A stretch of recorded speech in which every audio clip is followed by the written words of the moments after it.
Hello everyone. आप सभी का अपने चैनल कॉन्सेप्चुअल जियो में स्वागत है।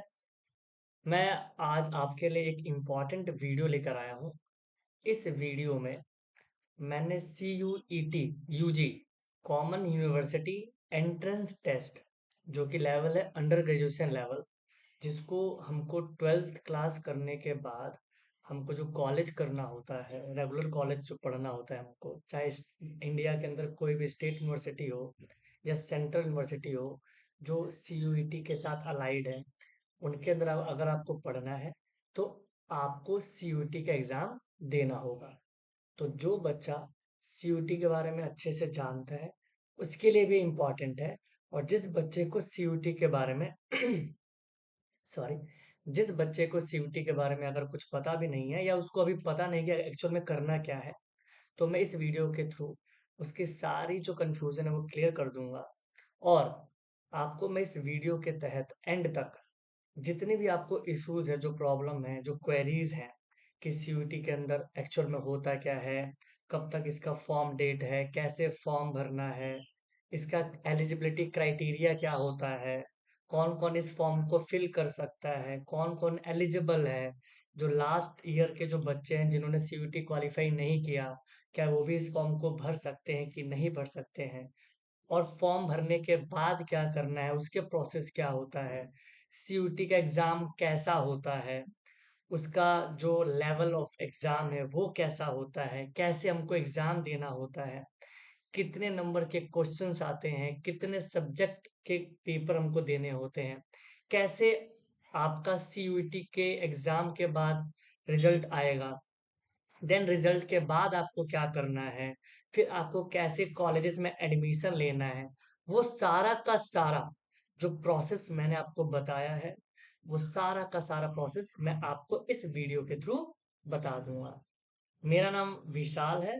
मैं शिवाजी कॉलेज से ही पास आउट हूँ। यूनिवर्सिटी ऑफ दिल्ली के अंदर शिवाजी कॉलेज आता है। और मैंने CUET के थ्रू बहुत सारे बच्चों का एडमिशन भी करवाया है। तो अगर आप CUET की प्रिपरेशन हमारे साथ करना चाहते हैं, यूट्यूब के थ्रू, ऑनलाइन के थ्रू, ऑफलाइन के थ्रू, तो आप मुझे कांटेक्ट कर सकते हैं।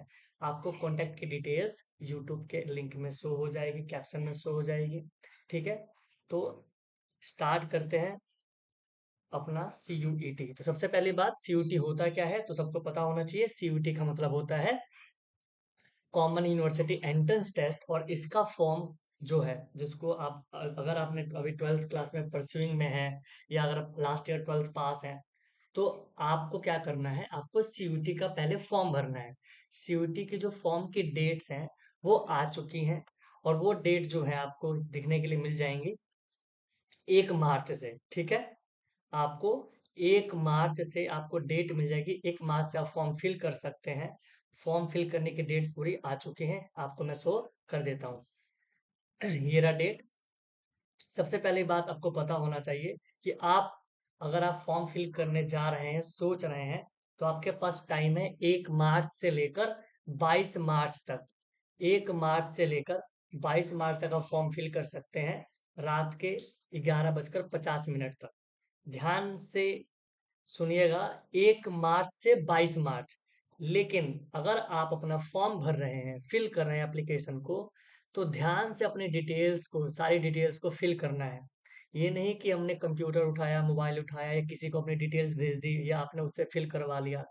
ध्यान से समझने के बाद अपने फुलफिल करने हैं जो भी डिटेल्स हैं। और वो डिटेल्स भरने से पहले अपने आप को पहले समझना है कि मुझे कौन कौन से सब्जेक्ट का एग्जाम देना है ना, कौन कौन सी डिटेल्स हमारे पास होनी चाहिए अवेलेबल, कौन कौन से डॉक्यूमेंट्स अवेलेबल होना चाहिए। ये सारे जब इकट्ठे हो जाएंगे तब आप अपने फॉर्म को भरना। फॉर्म भरने की डेट 1 तारीख से निकल चुकी है, 10 दिन हो चुके हैं आपको निकले हुए। ठीक है, अगर आपने 22 मार्च तक अपना फॉर्म फिल कर दिया, और अगर आपने 22 मार्च तक फॉर्म फिल करने के बाद पेमेंट नहीं किया, तो पेमेंट आपको करने के लिए 1 दिन और मिलेगा। 23 मार्च तक आप फुलफिल कर सकते हैं पेमेंट के साथ, और फाइनल आपका एप्लीकेशन सबमिट हो सकता है। अगर इन फ्यूचर अगर आप फॉर्म फिल कर रहे हैं और ह्यूमन एरर हो जाते हैं, कुछ मिस्टेक हो जाती हैं आपके डिटेल्स में, ठीक है, तो आपको जो NTA है, CUET जो है, आपको फॉर्म ठीक करने का, करेक्शन करने का भी टाइम देता है। कब से कब तक? 24 मार्च से लेकर 26 मार्च तक। ठीक है, 26 मार्च तक आप, ये 3 दिन तक आप अपना क्या कर सकते हैं, फॉर्म को करेक्शन या करेक्ट कर सकते हैं। जो भी डिटेल्स आपको लगता है कि फॉर्म भरते समय गलत हो गया बाय मिस्टेक कैसे भी, तो आप ठीक कर सकते हैं। उसके बाद क्या प्रोसेस होता है? उसके बाद आपका फॉर्म फिल हो चुका है, आपने 12th के बोर्ड के एग्जाम कंप्लीट दे चुके हैं। अब आपके पास क्या होगा, सिटी ऑफ एग्जामिनेशन का अनाउंसमेंट होगा। मतलब जब आप फॉर्म अपना फिल कर रहे थे, तो आपको फॉर्म फिल करते समय आपको जो एग्जाम सेंटर चूज करने होते हैं, उनके कुछ सिटीज भी आपको क्या करने होते हैं, चूज करने होते हैं, सेलेक्ट करना होता है। तो उसकी डिटेल आपके एग्जाम होने से कुछ दिन पहले आपको पता चल जाएगी कि मेरा एग्जाम किस सिटी में पढ़ने जा रहा है। जो भी आपने फुलफिल किया होगा, 3-4 ऑप्शन उसमें बताए जाते हैं। अभी अपकमिंग वीडियो में आपको सारा बता दूंगा, लेकिन ये जो डिटेल है, आप सुनिए, आराम से ध्यान से सुनना। उसके बाद क्या होता है कि आपका जो सिटी ऑफ एग्जामिनेशन है उसका अनाउंसमेंट हो चुका है इन फ्यूचर। तो आपका फिर downloading of admit card, NTA की वेबसाइट पर जाके आप अपना एडमिट कार्ड डाउनलोड करेंगे इन फ्यूचर, है ना, ये प्रोसेस है। और जो एग्जाम जो है अपना, सीयूटी यूजी का जो एग्जाम है, वो टेंटेटिव डेट्स हैं 8 मई से लेकर 1 जून तक। ध्यान से सुनेगा, 8 मई से लेकर 1 जून तक आपका क्या है, सीयूटी के एग्जाम का डेट्स है। ये टेंटेटिव है। टेंटेटिव का मतलब अगर इन फ्यूचर इन डेट्स के अंदर कोई प्रॉब्लम आ रही है ना, सेंटर को लेकर कोई भी इशू आ गया, तो ये फर्दर चेंज भी हो सकता है, इसलिए टेंटेटिव है, फिक्स नहीं है। बट आप इसको ऐसा समझ सकते हैं कि यही होने वाला है फ्यूचर में, इतनी ही तारीख के अंदर, इतनी ही डेट्स के अंदर आपका एग्जाम हो जाएगा। तो उस डेट के हिसाब से आप अपनी प्रिपरेशन को बूस्ट कर सकते हैं। मैं आपको फर्दर सीयूटी के रिगार्डिंग अपने यूट्यूब चैनल जो है कॉन्सेप्चुअल जियो पे आपको जितने भी इंपॉर्टेंट वीडियो, अगर आपको कोई समझना है, कोई टॉपिक समझना है, आपको कोई प्रॉब्लम फेस हो रहा है, तो आप मेरे से कांटेक्ट कर सकते हैं। ठीक है, आप, फिर से बोल रहा हूँ कि सबसे पहला जो स्टेज है वो है फॉर्म फिल करने का। अगर आपने फॉर्म ही गलत फिल कर दिया, तो आप एग्जाम देने के बाद, पास होने के बाद, आपका जब कॉलेज में एडमिशन होगा, तो उस टाइम जब आपके डॉक्यूमेंट वेरिफिकेशन होंगे, तो आपका फॉर्म रिजेक्ट हो जाएगा। जी हाँ, रिपीट करता हूँ कि अगर आपके फॉर्म में जो आपने डिटेल्स भरी हैं और वो डॉक्यूमेंट के हिसाब से मैच नहीं करते हैं, तो आपका फॉर्म रिजेक्ट हो जाएगा, आपका 1 साल खराब हो जाएगा। तो एग्जाम प्रिपरेशन बाद की बात है। सबसे पहली बात इंपॉर्टेंट ये है कि आप अपना फॉर्म को अच्छे से 2 बार, 3 बार, 4 बार फॉर्म फिल करने के बाद देखना है, आपको अपने डॉक्यूमेंट से मैच करना है। उसके बाद फाइनल आप सबमिट कर देना और सुकून के साथ इंतजार करना कि कब एग्जाम की डेट्स आने वाली है, कब आपका डाउनलोड एडमिट कार्ड कब आएगा। ठीक है, तो जब आपका फॉर्म फिल हो जाएगा, उसके लिए आप प्रिपरेशन आप स्टार्ट कर सकते हैं अच्छे से। आपको पता है सिलेबस क्या होने वाला है, मैं आपको बताऊंगा इस वीडियो के थ्रू कि आपका सिलेबस क्या होने वाला है, आपको क्या क्या चीजें करनी है। ये सारी चीजें बता दी। अब क्या होता है कि अगर आप फॉर्म फिल करने जा रहे हैं, तो एनटीए ने, सीयूईटी ने इस बार क्या किया है, रिजर्वेशन तो हर बार ही होता है। रिजर्वेशन के तहत क्या होता है कि अगर आप अपने सीयूईटी फॉर्म में, अगर आप 3 सब्जेक्ट तक फिल कर रहे हैं, ओनली 3 सब्जेक्ट, और अगर आप जनरल कैटेगरी के हैं, तो आपको 1000 रुपये पेमेंट करना होगा फॉर्म का। ठीक है, रजिस्ट्रेशन चार्ज है 1000 रुपये। अगर आप 3 सब्जेक्ट को सेलेक्ट कर रहे हैं सीयूटी एग्जाम के लिए, तो आपको 1000 देना पड़ेगा। लेकिन जैसे आपको बताना चाहूंगा कि जो दिल्ली यूनिवर्सिटी है, उन्होंने अपने यूनिवर्सिटी के अंदर, अपने कॉलेजेस के अंदर अगर एडमिशन देना चाहते हैं, तो उनका भी एक फर्दर कुछ क्राइटेरिया है। उन्होंने ये डिमांड किया है कि हमारे कॉलेज एडमिशन तब होगा, हमारी यूनिवर्सिटी के अंदर जो फर्दर कॉलेजेस हैं, उनके अंदर एडमिशन तब होगा, उन बच्चों का होगा जिन्होंने 4 सब्जेक्ट का पेपर दिया हो। कितने सब्जेक्ट का बेटा? 4 सब्जेक्ट का, 4 सब्जेक्ट का आपको पढ़ा, मतलब आपको सीयूटी के अंदर फॉर्म फिल करके एग्जाम देना है। और उस 4 सब्जेक्ट में से 3 सब्जेक्ट डोमेन होंगे, जो 12th क्लास के अंदर आपने पढ़ा है, और एक सब्जेक्ट आपका लैंग्वेज होगा। ठीक है, तो 3 सब्जेक्ट डोमेन सब्जेक्ट होंगे ड्यू के लिए, और एक सब्जेक्ट क्या होगा आपका, लैंग्वेज होगा। लैंग्वेज आप इंग्लिश भी चूज कर सकते हैं और हिंदी भी चूज कर सकते हैं। ठीक है, तो अब देखो, ड्यू ने बोला 4 सब्जेक्ट और इसमें लिखा है अप टू 3 सब्जेक्ट, तो आपको एडिशनल एक सब्जेक्ट फिल करना पड़ेगा, और उसका चार्ज है फर्दर 400 रुपया, 400 रुपीज। तो आपका जो टोटल चार्ज हो गया, वो हो जाएगा 1400।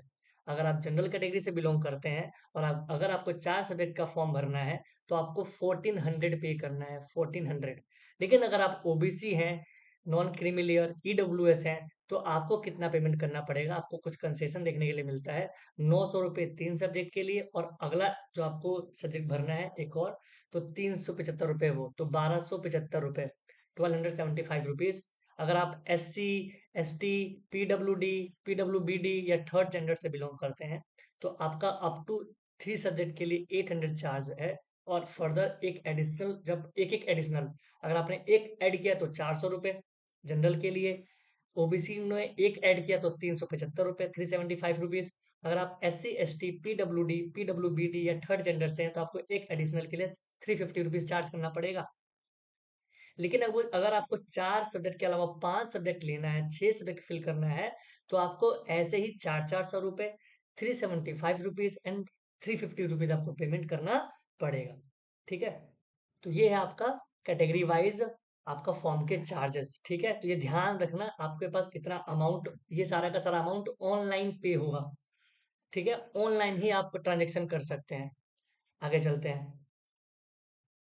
ये सब करने के बाद आपका क्या है, कुछ इस बार एनटीए ने क्या किया है कि रजिस्ट्रेशन में कुछ एडिशनल चीजें ऐड करी हैं, सब्जेक्ट वगैरह। तो टोटल इस बार 37 एग्जाम पेपर है, जिसमें से जो है वो 13 लैंग्वेजेस हैं, 13 लैंग्वेजेस हैं, और 23 डोमेन स्पेसिफिक सब्जेक्ट है। 23 डोमेन स्पेसिफिक का मतलब होता है कि सीबीएसई के थ्रू जितने भी हमारे पास सब्जेक्ट्स हैं 12th क्लास के अंदर, वो सारा का सारा इंक्लूडेड है, चाहे वो आर्ट्स के हो, चाहे वो साइंस के हो, चाहे वो कॉमर्स के हो।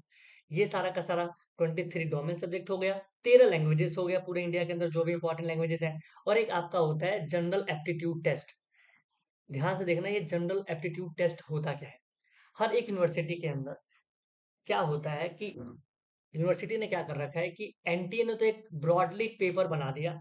इस पेपर के थ्रू आपको एक ही एग्जाम देना है और इंडिया के अंदर किसी भी यूनिवर्सिटी के अंदर एडमिशन हो जाएगा। लेकिन फर्दर जो यूनिवर्सिटीज हैं उन्होंने अपना क्राइटेरिया बनाया हुआ है कि मेरे कॉलेज में एडमिशन के लिए आपको 4 सब्जेक्ट पढ़ना है, 5 सब्जेक्ट होना चाहिए, 6 सब्जेक्ट होना चाहिए, ये सब होना चाहिए। तो आपको क्या करना है, आपको जो जो आपको लगता है कि मुझे इस कॉलेज में पढ़ना है, मेरे पास सेकंड ऑप्शन ये यूनिवर्सिटी है, थर्ड ऑप्शन कोई दूसरी यूनिवर्सिटी है, तो आपको उनका प्रोस्पेक्टस देखना है, आपको वो समझना है कि ये जो है इसमें एडमिशन के लिए, मेरे कोर्सेज में एडमिशन के लिए क्या क्या सब्जेक्ट डिमांड करता है। क्या वो जनरल एप्टीट्यूड टेस्ट डिमांड कर रहा है? अगर वो करता है तो आपको क्या करना पड़ेगा, जनरल एप्टीट्यूड टेस्ट भी आपको देना पड़ेगा। ठीक है, तो ये मैंडेटरी सभी के लिए नहीं है, हर एक कॉलेज का अपना अपना क्राइटेरिया, तो आपको कॉलेज के हिसाब से देखना होगा।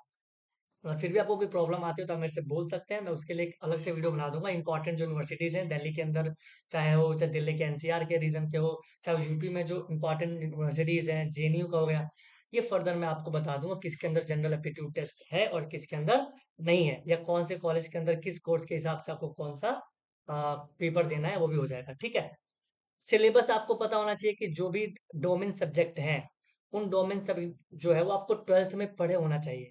आपने जो डोमेन सब्जेक्ट ले रहे हो वो 12th में आपको पढ़ना बहुत जरूरी है। अगर आपने 12th में वो सब्जेक्ट नहीं पढ़ा है तो आप उसका एग्जाम ही नहीं दे सकते हो। फॉर एग्जाम्पल, अगर आप कॉमर्स के बच्चे हो, साइंस के बच्चे हो या आर्ट्स के बच्चे हो तो आर्ट्स का ले लेते हैं। अगर आपने आर्ट्स में पॉलिटिकल साइंस नहीं पढ़ा तो पॉलिटिकल साइंस एग्जाम नहीं दे पाओगे, सेलेक्ट नहीं कर पाओगे, एडमिशन में प्रॉब्लम होगा। अगर आपने ज्योग्राफी नहीं पढ़ी तो आप ज्योग्राफी नहीं दे पाओगे। ज्योग्राफी और जियोलॉजी एक ही है, अगर आपने जियोलॉजी लिए तो भी आप ज्योग्राफी और जियोलॉजी के पेपर भर सकते हैं। तो ऐसे कॉमन चीजें हैं, तो वही डोमेन भरना है जो आपने 12th क्लास में भरा है। ठीक है, तो आपको क्या करना है, याद रखना, मैंने आपको फर्दर बता रहा था कि आपको कितने पेपर भर सकते हैं। तो एनटीए ने बोला है कि भैया मैक्सिमम 5 सब्जेक्ट ही फिल कर सकते हैं, including languages and general aptitude test. ध्यान से, 3 तो मैं बोल रहा था डोमेन डोमेन सब्जेक्ट, एक आपकी लैंग्वेज हो गई और एक आपका जनरल एप्टीट्यूड टेस्ट हो गया। तो अगर आपने ये 5 पेपर दे दिया ना, तो मैक्सिमम यूनिवर्सिटी और कॉलेजेस कवर हो जाते हैं। आपको दूसरा फॉर्म भरने की जरूरत ही नहीं है। एक ही फॉर्म के अंदर अगर आपने जनरल एप्टीट्यूड भी सिलेक्ट कर लिया, एक लैंग्वेज भी सिलेक्ट कर लिया और आपने 3 डोमेन भी सिलेक्ट कर लिए, तो आप मैक्सिमम कॉलेज में एलिजिबल हो जाएंगे। तो आप ऐसे भी भर सकते हैं। अब जो आपका पेपर आएगा उसमें 50-50 क्वेश्चंस होंगे। कितने बेटा? 50-50 क्वेश्चन होंगे और हर एक क्वेश्चन जो है वो 5 मार्क्स का होगा। कितने मार्क्स का होगा? 5 मार्क्स का होगा। ध्यान से, आपका हर एक जो आपने जितने पेपर भरे हैं ना, 4 या 5 पेपर, आपका एवरी जो ईच पेपर है वो 50 क्वेश्चन कंटेन करके रखेगा और 50 के 50 क्वेश्चंस आपको अटेम्प्ट करने हैं। उसमें कोई ऑप्शंस नहीं आने वाले। आपको 50 के 50 क्वेश्चन आपको भरने हैं और भरने क्या है, आपको 50 क्वेश्चन सॉल्व करने हैं। हर एक क्वेश्चन 5 नंबर का है, तो 50 क्वेश्चन की जो वैल्यू हो गई वो होगी 250। 250 नंबर का आपका एक पेपर होगा। अब क्या हुआ कि मान लें कि आप पेपर दे रहे हैं एक पेपर, और एक पेपर में कुछ चीजें आपको समझ आ रही हैं, कुछ समझ नहीं आ रही हैं, कोई क्वेश्चन गलत हो जा रहे हैं, कुछ सही हो जा रहे हैं, किसी में आपने तुक्का लगा दिया या फुल गलती से गलत हो गया, है ना, मिस्टेक से ऑप्शन कोई सेलेक्ट करना था, बाद में पता चला कि ये तो गलत हो गया। तो याद रखना ध्यान से, 12th क्लास तक आपका रिटन एग्जाम होता था। रिटन एग्जाम का मतलब होता है जो आपने पैसेज वगैरह लिख देते हैं, आंसर राइटिंग करते हैं। इसमें आपका सीबीटी एग्जाम है, कंप्यूटर बेस्ड एग्जाम होता है। वो भी क्या होता है कि ऑप्शन वाले क्वेश्चंस होते हैं, ठीक है ना, एमसीक्यू जिसे कहते हैं, एमसीक्यू बेस्ड क्वेश्चन होते हैं। और इसमें 4 ऑप्शंस होते हैं। ऑप्शन के हिसाब से आपको आंसर क्लिक करना है। अगर आपने एक भी क्वेश्चन गलत दिया तो आपका एक नंबर कट हो जाएगा। ध्यान से, अगर आपने एक क्वेश्चन भी गलत किया तो आपका एक नंबर गलत, है ना। तो अगर आपने 5 क्वेश्चन सही किए और 5 क्वेश्चन गलत किए तो कितने नंबर टोटल बनेंगे आपके? 5 क्वेश्चन जो टोटल आपने सही किए उसके हो गए अपने 25 नंबर, ठीक है। और जो आपने 5 गलत कर दिए तो उसके 5 माइनस भी तो करने पड़ेंगे। तो टोटल 10 क्वेश्चन में से जो आपका टोटल वैल्यू बनेगा नंबर का वो होगा 20 नंबर, क्योंकि आपने 25 नंबर तो सही किए थे, 5 नंबर गलत कर दिए, तो आपका आएगा 20 नंबर। तो ध्यान से आपको पेपर के लिए प्रैक्टिस करना है।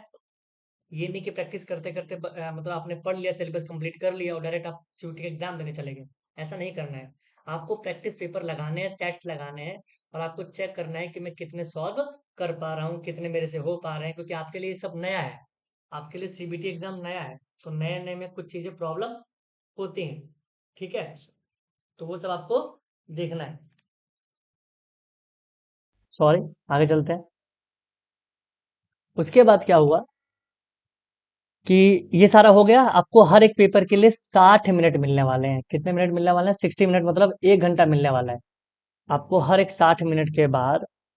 मतलब एक पेपर आपका 60 नंबर का होगा। जैसे आपने 4 या 5 पेपर दिए हैं तो ये नहीं होगा कि कंटिन्यू पेपर हो जाए। डे चेंजेस हो सकते हैं, शिफ्ट चेंज हो सकते हैं, लगातार पेपर नहीं होगा। होगा भी तो 1 से 2 हो सकता है, सारे के सारे एक दिन में नहीं होंगे, एक शिफ्ट में नहीं होंगे, ठीक है। तो आपको ये समझना है कि अगर आपने 4 फॉर्म फिल किया है तो हर एक पेपर 50 नंबर का आने वाला है। और 50 क्वेश्चन, सॉरी 50 नंबर नहीं, 50 क्वेश्चन आने वाले हैं। 50 क्वेश्चन, हर एक क्वेश्चन 5-5 मार्क्स का होगा। और हर एक गलत क्वेश्चन पे नेगेटिव मार्किंग भी है। नेगेटिव मार्किंग 1 नंबर का है ना। तो आपको पता होना चाहिए। आगे चलते हैं। ये सारी चीजें आपने पता कर ली, सारी चीजें हो गई, आपने फॉर्म फिल कर दिया। फॉर्म के लिए आपके पास जो डॉक्यूमेंट्स है वो अवेलेबल होना चाहिए, सॉफ्ट कॉपी होनी चाहिए, ठीक है।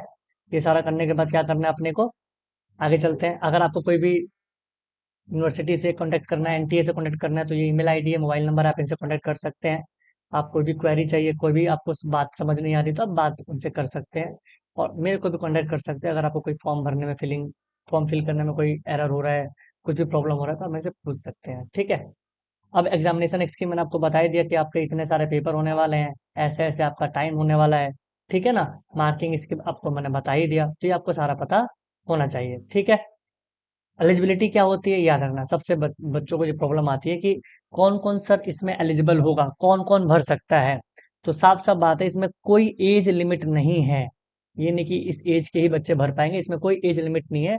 कुछ चीजें होती हैं कि कोर्स के लिए कुछ कुछ लिमिटेड कोर्स होते हैं, उसमें कुछ एज लिमिट होती है, बाकी ओवरऑल कोई एज लिमिट नहीं होती है। कोई भी एज का बच्चा फॉर्म फिल कर सकता है, बस वो 12th क्लास या उससे इक्विवेलेंट कोई एग्जामिनेशन दिया हो या अपियरिंग हो। 2025 वाले जो नए बच्चे हैं तो वो तो अपियरिंग में डालेंगे। और जो बच्चे लास्ट ईयर के पास आउट है या उससे पहले के पास आउट है तो वो आपको 12th पास होना चाहिए, है ना। तो आपको 10+2 होना बहुत जरूरी है। 10+2 के अलावा के बिहाफ पे ही आपका ये सीयूटी का फॉर्म फिल करना है, ठीक है। आगे चलते हैं। इसके बाद जो आपको रिजर्वेशन का सिस्टम है, आप इस रिजर्वेशन को आप पढ़ सकते हैं। आपका आपका कोटा जो सिस्टम है, आपका कितना परसेंट कहाँ पे रिलैक्सेशन होता है, ठीक है, वो सब आपको अपना फॉर्म भरते समय आपके पास जो रिजर्वेशन है वो आपको अप्लाई करना है ना, अपडेटेड होना चाहिए, उसमें कोई इशू नहीं होना चाहिए। अगर वो आप अपडेट नहीं लगा पाएंगे तो आपको फिर वो फॉर्म में आपको फिर जनरली काउंट करना पड़ेगा, ठीक है ना। हाँ, जब आप फॉर्म फिल करते हैं तो आपको कुछ सिटीज के चॉइस भरने पड़ते हैं, है ना। चॉइसेस का मतलब क्या होता है कि आपको कौन कौन सा सिटी में आपको एग्जाम देना है, कौन सा सिटी में आप एग्जाम देने जा सकते हैं, ठीक है।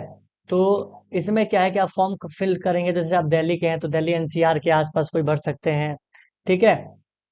उसके लिए भी बहुत सारी सिटीज हैं, कोई आप जहां आप देने जा सकते हैं, एक्सेस कर कर सकते हो उस लोकेशन को, तो आप उस सिटीज को फिल कर सकते हैं। 3-4 ऑप्शन भरने होते हैं, इसलिए भरवाए जाते हैं कि अगर कोई सेंटर पे लिमिट जितनी सीट्स थी उतनी फिल हो चुकी है और आपका सेंटर वहां पे हो ही नहीं सकता आपका नियर बाय, तो आपको फिर सेकंड ऑप्शन के हिसाब से आपको वहां पे भेजा जाएगा। तो ध्यान से आपको भरना है। डेट ऑफ एग्जामिनेशन आपको मैंने बता ही दिया कि 8 मई से लेकर 1 मई के बीच होने वाली है, ठीक है ना। ये कंप्यूटर बेस्ड टेस्ट होने वाला है, कंप्यूटर के ऊपर आपको टेस्ट देना है, माउस का इस्तेमाल करते हुए कंप्यूटर के ऊपर आपके स्क्रीन के ऊपर आपको क्वेश्चंस दिखेंगे और आपको क्लिक करते हुए पूरा का पूरा पेपर अटेम्प्ट करना है। फिर इसमें जिस बच्चों के सबसे अच्छे नंबर आते हैं फिर उनकी एक कट ऑफ बनती है, मेरिट लिस्ट बनती है। फिर मेरिट मेरिट लिस्ट के हिसाब से हर एक यूनिवर्सिटी, हर एक कॉलेज अपना एक मेरिट लिस्ट लॉन्च करता है, अपडेट करता है। उसके हिसाब से जो बच्चा जिस कोर्स के लिए यूनिवर्सिटी के हिसाब से या कॉलेज के हिसाब से एलिजिबल होगा, वो बच्चा अपने मार्क्स को लेकर और उस कॉलेज में जा सकता है और वहां पे एडमिशन हो जाएगा, ठीक है ना। तो ये सारा प्रोसेस होता है। अगर अभी भी कोई दिक्कत आ रही है तो आप कमेंट बॉक्स में मुझे बता सकते हैं, है ना, कि कुछ भी ड्यू से रिलेटेड कोई इशू है, या आपको जेएनयू में कुछ कोर्सेज करने हैं, या आपको आईपीयू के अंदर करना है, या आपको बनारस हिंदू के अंदर पढ़ना है, या आपको इलाहाबाद यूनिवर्सिटी के अंदर पढ़ना है, कोई भी स्टेट जैसे पंजाब यूनिवर्सिटी के अंदर पढ़ना है ना, कुरुक्षेत्र यूनिवर्सिटी के अंदर पढ़ना है, जो भी सारी चीजें हैं, ये जो पेपर होगा ना उसमें कुछ ड्रेस कोड होते हैं कि आपको क्या लेकर जाना है क्या लेकर नहीं जाना है। तो सिंपल आप अपना यूनिफॉर्म पहन के कोई भी जा सकते हैं, अपने पास कोई गैजेट ना हो, नॉर्मल, आपको पता है कि पेन वगैरह वही प्रोवाइड करवा देते हैं, अपने साथ कोई चीजें जो अननेसेसरी वो आपको नहीं लेके जाना है, ठीक है। नहीं तो आपको वहां पे बाहर रखवा लेंगे, ठीक है। और आपको सेंटर पे आप जो भी, देखो क्या होता है कि अगर आपने फॉर्म भर दिया ना, तो बच्चे इतने ज्यादा अप्लाई कर रहे हैं कि एनटीए ने एक एक दिन के अंदर 4-4 शिफ्ट में, 3-3 शिफ्ट में एग्जाम कंडक्ट करवाते हैं। तो टाइमिंग सुबह से लेकर इवनिंग तक हो, तो आप है कि अपने सेंटर पे अपने एडमिट कार्ड के हिसाब से, टाइम के हिसाब से अपने सेंटर पे 1.5 से 2 घंटे पहले आपको पहुंच जाना है, ताकि आपको कोई प्रॉब्लम ना हो। और जब भी अपडेट्स आएंगे फर्दर मैं आपको अपडेट करता रहूंगा वीडियो के थ्रू, लेकिन फिर भी मैंने पहले ही आपको बता दे रहा हूँ ताकि पहले से आपको सब क्लियर रहे, ठीक है। आपको कैसे कैसे करना है, क्या करना है, ठीक। डिस्प्ले, हाँ, इसमें क्या होता है बेटा, अगर आपने एग्जाम दे दिया तो कुछ टाइम बाद आपकी आंसर की को एनटीए अपनी साइट पे डिस्प्ले करता है। डिस्प्ले मतलब शो करता है कि आपने अपना पेपर कैसे अटेम्प्ट किया है और आपने कौन कौन से आंसर अटेम्प्ट किए हैं, और एनटीए के हिसाब से आंसर की क्या है, मतलब एनटीए के हिसाब से कौन सा आंसर सही है और आपने क्या किया है। तो आप अपने पेपर को एनालिसिस कर सकते हैं और पता लगा सकते हैं रिजल्ट से पहले कि आपके कितने नंबर आ सकते हैं। और एनटीए आपको ये भी प्रोवाइड करता है एक चीज कि अगर आपने क्वेश्चन सही किया है और एनटीए की आंसर की में वो गलत है, तो आप अपने आंसर की को चैलेंज कर सकते हैं। जी हाँ, आप आंसर की को चैलेंज कर सकते हैं कि सर ये मेरा आंसर सही है, लेकिन आपको उसके लिए हर एक क्वेश्चन को चैलेंज करने के लिए 200 रुपये एक्स्ट्रा चार्ज करना पड़ेगा। अगर आपको लगता है कि मैं फुल 100% कंफर्म हूँ, मेरे पास ऑथेंटिक डेटा है कि इस क्वेश्चन का आंसर यही होगा, लेकिन एनटीए ने गलत क्वेश्चन का आंसर गलत दिया है, तो आप अपना 200 रुपये के हिसाब से आंसर के चैलेंज कर सकते हैं पर क्वेश्चन के हिसाब से। अगर आपने 5 क्वेश्चन चैलेंज किया तो आपको 1000 रुपये पेमेंट करना पड़ेगा। अगर आपको एक क्वेश्चन आपने क्या किया है, चैलेंज किया, तो आपको 200 रुपये करना पड़ेगा, और ये भी आपको ऑनलाइन ही पेमेंट करना पड़ेगा, ठीक है। और ये जो पैसा है वो वापस नहीं जाता है कि आप सोचते हैं कि चलो मेरा सही हो गया तो क्या ये पैसा रिफंड हो जाएगा, तो ऐसा कुछ भी नहीं है, रिफंड नहीं होता है, ठीक है ना। बस आप चैलेंज कर सकते हैं।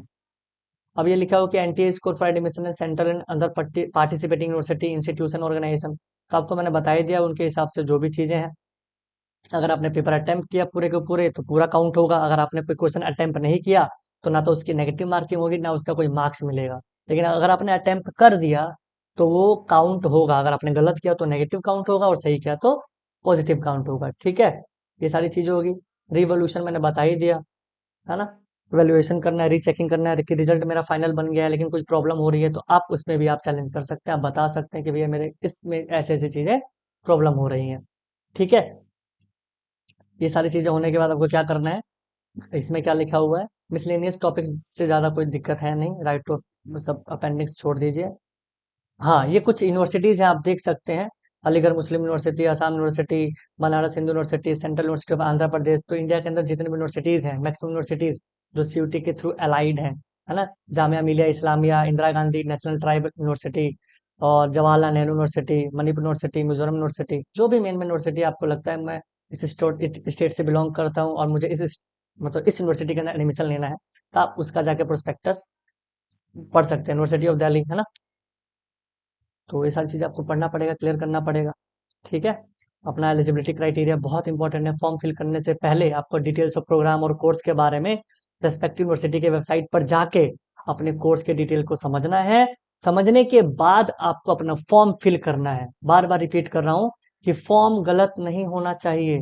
अगर दिल्ली यूनिवर्सिटी ने बोला कि मुझे ये सब सब्जेक्ट चाहिए इस कोर्स के लिए एडमिशन के लिए, अगर आपने उस कोर्स के लिए अगर आपने फॉर्म फिल नहीं किया होगा, मतलब उस सब्जेक्ट को चूज नहीं किया होगा, पेपर नहीं दिया होगा, तो आपका एडमिशन नहीं होगा, बिल्कुल नहीं होगा एडमिशन। तो आपका सबसे पहला काम है, आप जिस यूनिवर्सिटी के अंदर एडमिशन करवाना चाहते हैं उस यूनिवर्सिटी के साइट पर जाके अपना एलिजिबिलिटी, जो एलिजिबिलिटी क्राइटेरिया होता है, आप उसको सर्च करें।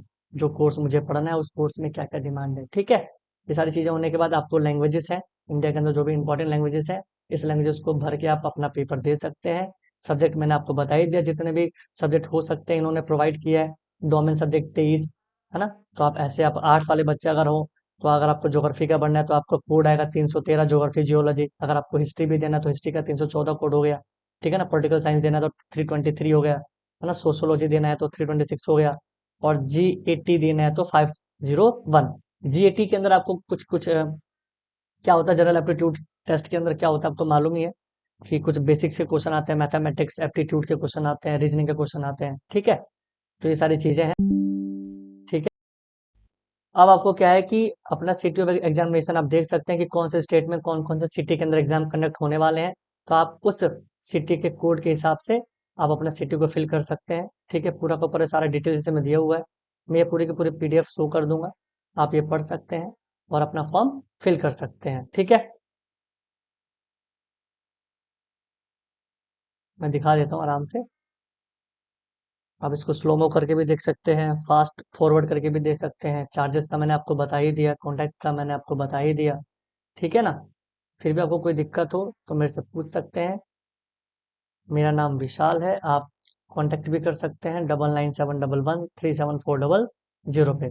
क्या है कॉन्टेक्ट नंबर मेरा? 9971113740। ओके, इस नंबर पे आप क्या कर सकते हैं, कांटेक्ट कर सकते हैं। और जो यूट्यूब अपना चैनल है कॉन्सेप्चुअल जियो, आप उस पर जाके अपनी अपडेट के लिए क्या करना है, नोटिफिकेशन ऑन रखनी है, चैनल को सब्सक्राइब करना है और एक्टिव रहना है कि मेरा कब एग्जाम है, उसके रिगार्डिंग कौन कौन सी चीज़ें अपडेट होने वाली हैं। ठीक है ना, क्या अपडेट्स आई हैं। तो आप मेरे चैनल को सब्सक्राइब करके आप टेंशन फ्री हो सकते हैं। जब भी कोई अपडेट होगा मैं आपके लिए अपडेट लेकर आऊँगा। तो चलिए मिलते हैं नेक्स्ट वीडियो में। Thank you.